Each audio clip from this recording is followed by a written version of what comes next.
City Councillor Harkirat Singh, and nice to see MPP Grattan and Prab here as well. I, with all my heart, accept this plea and will join you with all our energy in pushing for the UN to accept this request for a formal independent investigation. It's one of the travesties of modern history that we still have this hidden genocide where there's been no accountability, there has been no reconciliation. If you look at the stains in modern history, and you look at what happened in Rwanda or the former Yugoslavia or during Nazi Germany, we always say never again. We always say never again. But if a regime can get away with mass graves and a genocide and an atrocity like what happened in Sri Lanka, we can't say never again. You need to send a strong message internationally that that type of horrifying behavior, there will always be accountability, that the UN has a responsibility. This cannot be a hidden genocide, and the effort to have a preservation of records is so critical. This has not been a genocide that happened haphazardly. This was a calculated genocide.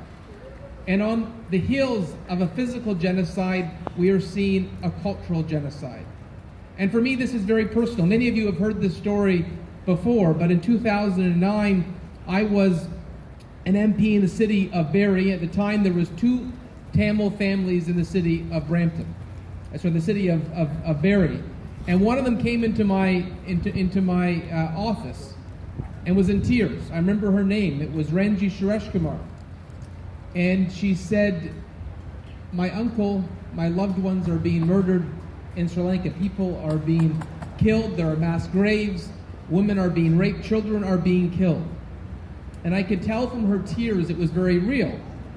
And so I applied to get a visa to go to Sri Lanka and visit this IDP camp she told me her uncle was at. And my visa got rejected. And I think ever since then I realized that something deplorable was happening in Sri Lanka. Why would they turn down a parliamentarian's visa to visit an IDP camp? And it was clearly because there were acts more heinous than anyone could imagine. They were perpetrating a genocide where tens of thousands of innocent civilians were being killed.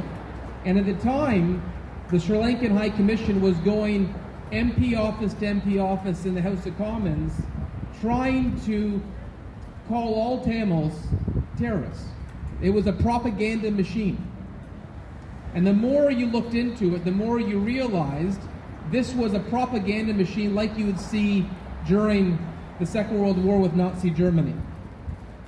And it's why the ongoing work was so critical to make sure that the truth is told, that we remember the innocent civilians who were killed, that their perpetrators are held responsible.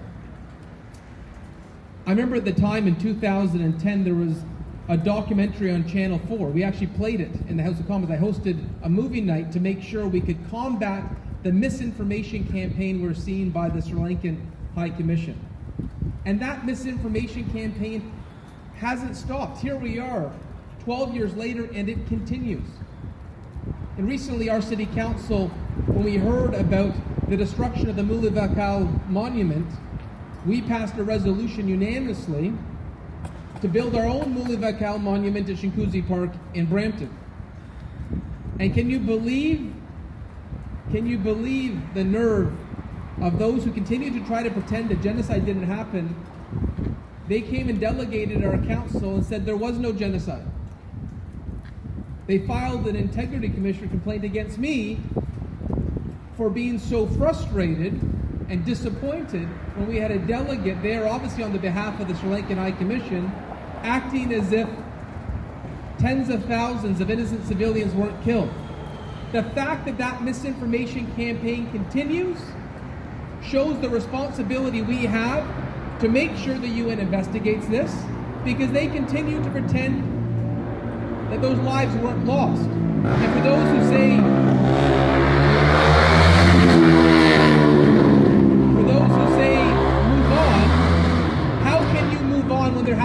reconciliation. How can you move on when there hasn't been accountability? And so you can count on us at the City of Brampton to support with all of our hearts this request to the United Nations to preserve records, to have an independent investigation. We owe it.